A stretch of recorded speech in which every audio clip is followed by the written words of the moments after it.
प्यारे बच्चों, आज का हमारा संस्कृत विषय है पाठ 6 में गृहम शून्यम सूताम विना। तो इस पाठ का आज हम अभ्यास करेंगे। प्रश्न पहला है दिष्टया का समागता। तो का जो हमारा है प्रश्नवाचक चिन्ह है, इसको हम अंडरलाइन कर लेंगे। इसकी जगह आ जाएगा शालिनी, दिष्टया शालिनी समागता। उसके बाद ख है राकेशस्य कार्यालय का निश्चिता। तो राकेश के कार्यालय में क्या निश्चित हुआ था? एक गोष्ठी सभा। तीसरा है ग राकेश शालिनी कुत्र गंतुम कथ्यति। तो यहाँ हमारा प्रश्नवाचक चिन्ह है कुत्र, और उसकी जगह आएगा चिकित्सकाम प्रति।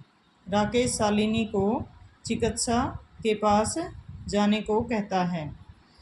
प्रश्न है घ सायंकाले भ्राता कार्यालयात आगत्य किम करोति। सायंकाल भ्राता कार्यालय से आके क्या करता है? तो इसका आंसर हम देखते हैं पाठ के अंदर। पेज नंबर है 35। ये यहाँ से हमारा शुरू होता है। संध्या काले भ्राता आगस्ति हस्तपादादिका प्रक्षाल्य वस्त्राणि च परिवर्त्य पूजा गृहम गत्वा दीपम प्रज्वालयति भवानी स्तुति च अपि करोति। तो राकेश है संध्या के समय आके हाथ पैर धो के कपड़े बदल के पूजा घर जाकर दिया जलाता है और भवानी स्तुति करता है। आगे हमारा प्रश्न है राकेश कस्यः तिरस्कारं करोति। राकेश किसका अपमान करता है? सृष्टि उत्पादिन्या, सृष्टि को उत्पन्न करने वाली शक्ति का। आगे है च शालिनी भ्रातरम काम प्रतिज्ञा कर्तुम कथ्यति। तो शालिनी भाई को किस चीज़ की प्रतिज्ञा के लिए बोलती है? ये हमारा पेज नंबर 36 पे यहाँ से शुरू हो जाता है। स वह कन्याया रक्षणे, कन्या की रक्षा करना, बेटी बचाओ, तस्या पाठने और उसे पढ़ाओ, दच्चित स्थास्यति इसमें अपना ध्यान देने के लिए कहती है कि सभी को बेटी बचाओ बेटी पढ़ाओ ऐसी प्रतिज्ञा करनी चाहिए। आगे प्रश्न है 6 यत्र नार्य न पूजन्ते तत्र किम भवति। जहाँ पर नारी की पूजा नहीं होती वहाँ क्या होता है? किम प्रश्नवाचक है, तो उसका आंसर है क्रिया निष्फला। वहाँ पर किए गए कार्य हैं वो निष्फल हो जाते हैं, उनका किसी भी प्रकार का परिणाम नहीं निकलता। आगे आइए, आगे है हमारा प्रश्न नंबर 2 नीचे लिखे पदों को अधोलिखित पदानाम संस्कृत रूपम लिखत। तो इनके संस्कृत रूप लिखने हैं जो हमारे पाठ के अंदर ही दिए हैं।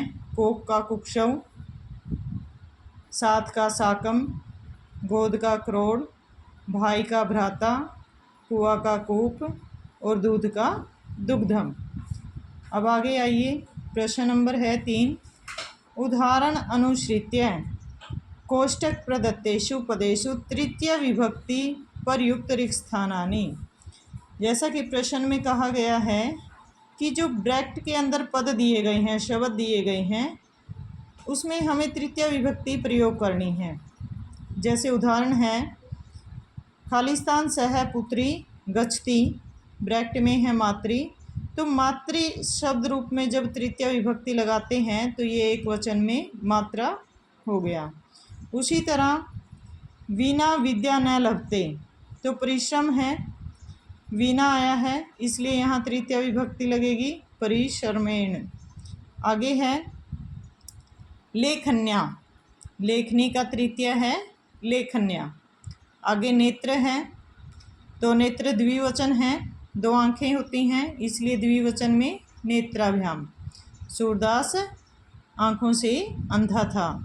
उसके बाद है समित्रेण साकम समयम याप्यति, वह अपने मित्रों के साथ समय व्यतीत करता है। तो मित्र है तृतीय विभक्ति लगेगी मित्रेण एक वचन में। आगे आइए, प्रश्न हमारा 4 है।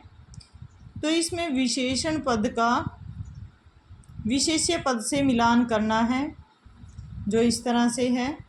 हमारा जो स्वास्थ्य है, स्वस्थ मनोदशा, हमारी मानसिक स्थिति स्वस्थ हो। महत्वपूर्ण गोष्ठी, एक महत्वपूर्ण गोष्ठी थी।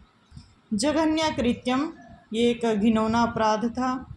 क्रीडंती पुत्री, बेटी खेल रही थी। कुत्सिता वृत्ति, और यह बुरे विचार हैं। तो इस तरह ये जो विशेषण और विशेष्य है, ये आपकी पाठ के अंदर दिए गए हैं, वहीं से आपको ये समझने हैं। उसके बाद आपका आता है प्रश्न नंबर 5। अधोलिखितानां पदानां विलोम पदम पाठात् चित्वा लिखत। तो नीचे लिखे गए शब्दों के विलोम पद अर्थात विपरीतार्थक शब्द आपको लिखने हैं। स्व है, स्व मैंने आने वाला कल, और है मैंने जो आपका बीत चुका है। प्रसन्ना, प्रसन्ना का है उदासीना। वरिष्ठा, कनिष्ठा, वरिष्ठा मीन्स बड़ा, कनिष्ठा छोटा। प्रशंसितम, प्रशंसा करना। ग्रहितम, निंदा करना। प्रकाश, उजाला। अंधकार, अंधेरा। सफला, सफल होना। अफला, जिसका कोई परिणाम ना हो। निरर्थक, जो अर्थपूर्ण ना हो। सार्थक, जो सिद्ध हो। तो इस तरह से आपका छठा है प्रश्न। रेखांकित पद